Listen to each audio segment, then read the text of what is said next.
Hello and welcome back to another video. In this video, I wanted to talk about why consciousness is worth looking into. So, let me first explain what consciousness is and what it, um, how it plays into our life. So, consciousness is a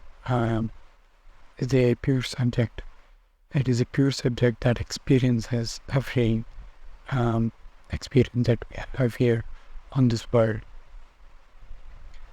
So, in the sense that it is not a person or it is not a personality, which we usually take ourselves to be, it is the space or the awareness in which this personality unfolds, or the actions of this personality unfolds. So that is what I mean by consciousness. Of course, there are other terms that people may refer to when they mean consciousness. For example, a person who is asleep is said to be unconscious, or a person who is under anesthesia is said to be unconscious. That is also a generally used word for consciousness. But what I mean by consciousness is the subject that is experiencing the personality, that is experiencing the world. For example, if you are watching a movie, then you are the watcher or the observer. In a similar way, the observer who is observing the world, or even the egoic personality, the mind and its actions, the intellect and the senses, that is what I mean by consciousness. So we usually ignore this existence or this awareness, and we tend to cling to the closest thing that we can find. And the closest thing that we can find is the personality, which is created by the intellect. So the intellect is something that we usually depend on when we want to interact with the world.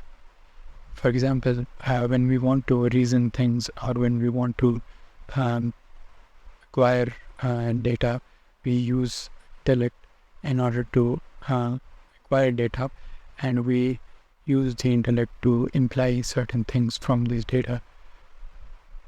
And intellect is a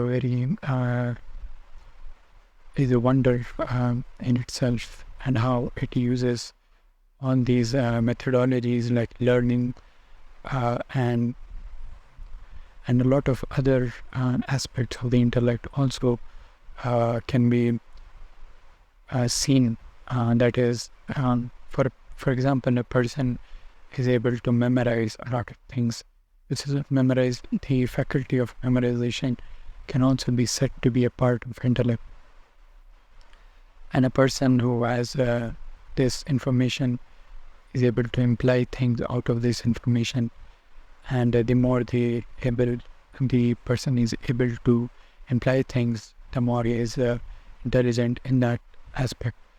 For example, if a person is able to understand, learn and think about business and its workings, then he is more intelligent in that area. If a person is able to, for example, solve a lot of theoretical physics problems, then he is supposed to be an intelligent person in that area. So intellect has this ability to evolve itself. That is, wherever it is into, it learns, it understands, learns and thinks accordingly. And a person who is more capable of understanding, thinking and learning is more intelligent in that area. So intellect has obviously many benefits and many pros and cons, but in looking at intellect, we are ignoring something that is even closer to our experience. fact, it is so close that it is the first step of our experience. So this first step is what I call the consciousness, and this consciousness is something that is not graspable, or it is not graspable as an object. So why do we have to look into consciousness, and what is the reason why I always advocate consciousness here, even on my YouTube channel? It is because consciousness is a faculty that is similar to intellect, in the sense that consciousness is also able to evolve, and the qualities and the ability of consciousness has to be recognized, and it should be taught to people. Obviously, most of the people have a sense of consciousness when they mean soul, or when they mean ourselves. They obviously refer to consciousness, but their definition is very superficial, in the sense that they are not integrating this knowledge of the soul into the intellect. So now, what I mean by consciousness, and why I want people to look into their consciousness, is because this faculty of consciousness is also able to evolve. So there are states of consciousness, which are there are 7 states of consciousness, but we won't go into the details of these 7 states of consciousness. But so this evolution happens. You evolve in consciousness, and the more conscious you become, the more you are able to interact with the intellect and with the senses that you have in this world in a more flexible manner. You are able to understand the intellect, not through the intellect, but through a faculty that is beyond the intellect. And you are able to then form certain implications that might not be made when you are looking at the intellect through the intellect. So when you are beyond the mind, or when you are looking at the mind and also conscious with the mind, you are able to understand the workings of the mind in a very deep fashion. You are able to look at the causes and the effect of how the mind works. And these causes and effects will lead you into deriving certain laws about the mind. And these laws of the mind are helpful for a person to not only achieve his desires in the outward manners, so his outward desires, he's also able to achieve his desires inwardly, and he's able to then able to manipulate his mind in order to achieve his desires in a very efficient manner. He's also able to recall, and he's able to understand the workings of the body and the workings of the energy in this body. He's then able to use this energy and utilize this energy consciously and in a very precise manner, and put this energy not just dissipate this energy, but utilize this energy for gains in the material world and gains in the spiritual endeavors. So, and consciousness is also single-handedly responsible for a source of immense peace. So only when you have understood the workings of the experience here, you are able to manipulate the mind and the body and energy in order to have peace in the experience. So in my previous videos, I have talked about meditation and how meditation, when it is limited to the intellect or the mind, is not really helpful. But when consciousness is put into picture, and when consciousness is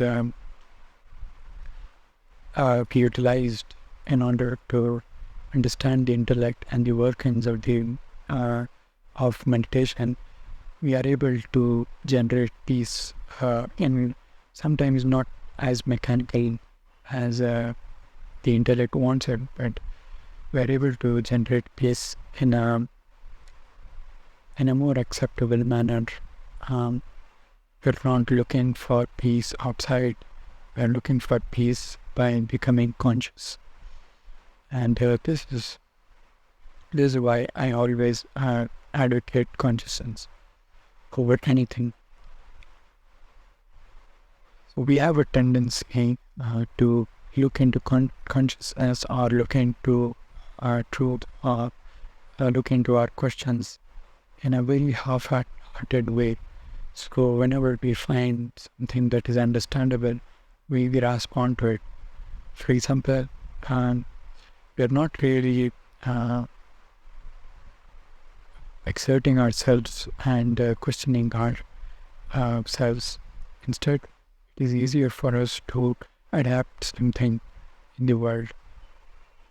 But only when we are looking at the world as and we are trying to find answers through the intellect, we are adapting to things. But when this possibility of consciousness and its evolution opens up to us, we see that the intellect has very limited resources, and the intellect is only able to go as far. Now, this intellect that we are talking about is very it is very something that is very sticky. And everything that we take from the world, we are passing it through the intellect because we think that we are the intellect. Instead, there is this identity shift that happens when you stop thinking of yourself as an intellect and start thinking of yourself as a conscious being. You start to shed the personalities that you were clinging to before, and now you start to look at yourself as much more than the intellect and the personality that you were using to interact with the world. So anything that was clinging to the intellect, for example, the philosophical systems that you were clinging to, or the method of investigation that you were clinging to, are now only limited to the internet. Of course, it has its place. You are not identified with it. And through this disidentification with the intellect, you are able to look at the intellect in a much more broader way. And in that method, we are also able to interact with the intellect in a much more broader way. So now let us understand a few more points and why consciousness is worth looking into. Another point is that consciousness evolves. Just like how our intellect evolves over time. That is, if we want our intellect to gain information in certain realms, in certain areas, we will push our intellect in that area and make an effort in that area. When we do this, our intellect evolves in that area, and similar to that, our consciousness also evolves over time. the more we are able to probe into consciousness and be more conscious and be more um, the more attuned to consciousness, we're able to evolve with this consciousness. The more we are able to evolve the consciousness, we are able to understand what is wrong and what is right. We are able to understand what kind of experiences we prefer, what kind of experiences that need to be avoided, and not maturity and transformation in intelligence and transformation in general is very closely related to consciousness and the evolution of consciousness. Obviously, consciousness evolves naturally too, but when we do it deliberately, we have an advantage over the natural evolution of consciousness. I advocate consciousness a lot because I never knew that I could look into this thing called consciousness. I never knew that that I had this faculty called being aware, or I had this faculty called consciousness.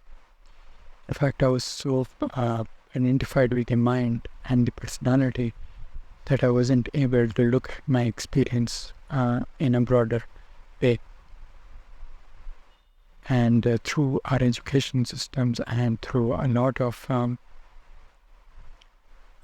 hypnosis, that is what I would call it, we are more and more closer to intellect, and we are not looking at the most basic fundamental thing, that is consciousness.